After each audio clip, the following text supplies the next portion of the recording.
कल्याण डोंबिवलीमध्ये ठाकरेंच्या शिवसेनेचे 2 नगरसेवक अजूनही नॉट रिचेबल असल्याची माहिती मिळते आहे आणि या सगळ्यावरती आता प्रश्नचिन्ह निर्माण झालंय। ठाकरेंच्या शिवसेनेचे मधुर म्हात्रे आणि कीर्ती ढोणे हे सध्या नॉट रिचेबल आहेत का असा सवाल आहे। गट स्थापन करण्यासाठी ठाकरेंच्या शिवसेनेकडून मधुर म्हात्रे आणि कीर्ती ढोणे यांना ईमेल करण्यात आलाय। ठाकरेंच्या शिवसेनेनं मधुर म्हात्रे आणि कीर्ती ढोणे यांच्या घराबाहेर नोटीस चिकटवलेली बघायला मिळते।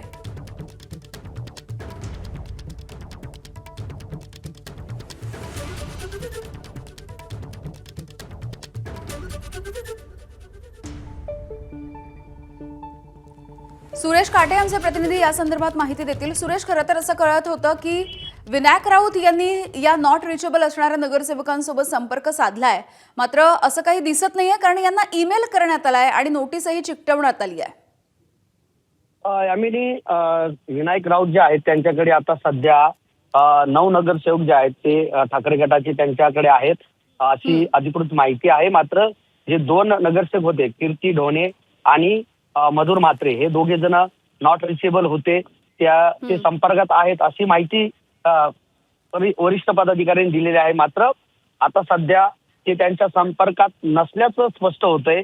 त्यांच्या घराला जिल्हाध्यक्ष जे आहेत शरद पाटील त्यांनी त्यांच्या घराला जाऊन नोटीस चिटकवलेली आहे। त्याचप्रमाणे त्यांना ईमेलद्वारे देखील कळवण्यात आलेलं आहे की गट स्थापना करायची आहे, त्यामुळे गट स्थापनेसाठी आपण दोघेही उपस्थित राहा अशा पद्धतीचा मेल जो आहे तो त्यांना करण्यात आलेला आहे आणि त्यांच्या घरी जाऊन त्यांना नोटीस त्यांच्या घराला चिटकवलेला आहे। त्यामुळे आता पाहणं महत्त्वाचं ठरणार आहे मधुर म्हात्रे आणि कीर्ती ढोणे हे दोघं नगरसेवक जे आहेत ते यांच्या गट स्थापनेला उपस्थित राहतात की अनुपस्थित राहतात हे पाहणं आपल्याला आता महत्त्वाचं ठरणार आहे।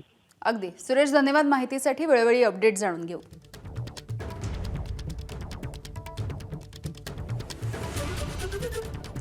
तर याच नगरसेवकांच्या संदर्भात संजय राऊत यांनी एक मोठा दावा केलाय। महापौर पदासाठी कल्याण डोंबिवलीमधले शिंदे भाजपचे नगरसेवक फोडतील असा दावा संजय राऊतांनी केलाय। सत्ता स्थापनेसाठी भाजपच्या नगरसेवकांवरती शिंदेंचा डोळा आहे, मुंबईमध्ये देखील हे होऊ शकतं असंही राऊत म्हणाले। त्यांना शिवसेनेच्या प्रकाश महाजन यांनी मात्र प्रत्युत्तर दिलेलं आहे।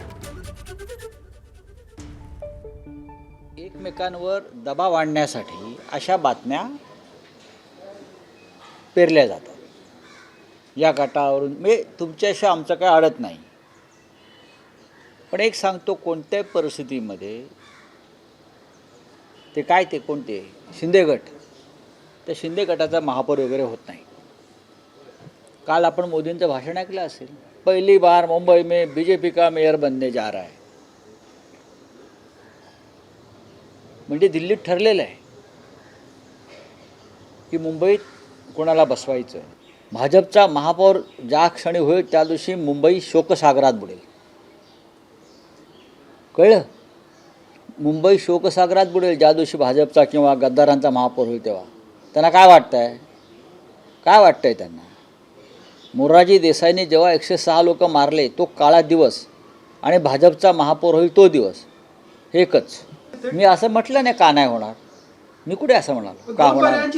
ते पर्याय बघू ना, तुम्ही कशाला चिंता करता? तुम्ही अजिबात बघू ना किती दिवस तुम्ही तुमचे गणितात किती मार्क मिळाले होते 10वीला बघा जरा आधी आणि मग हे गणित करा। गणित बघू ना आम्ही, हे गणितावर चालत नाही। बऱ्याच गोष्टी असतात राजकारणात। काँग्रेसचे फुटत नाहीत, पुढे बोला। काँग्रेसचे फुटत नाहीत, आमच्या शिवसेनेचे तर प्रश्नच येत नाही। आता फोडाफोडीचा खेळ भाजप आणि शिंदे गटातच होणार। या 2 गटातच फोडाफोडी होणार आहे झाली तर। त्याच्यामुळे आता महाराष्ट्राच्या राजकारणामध्ये एक वेगळी मजा येणार आहे। एबीपी माझा, उघडा डोळे बघा नीट।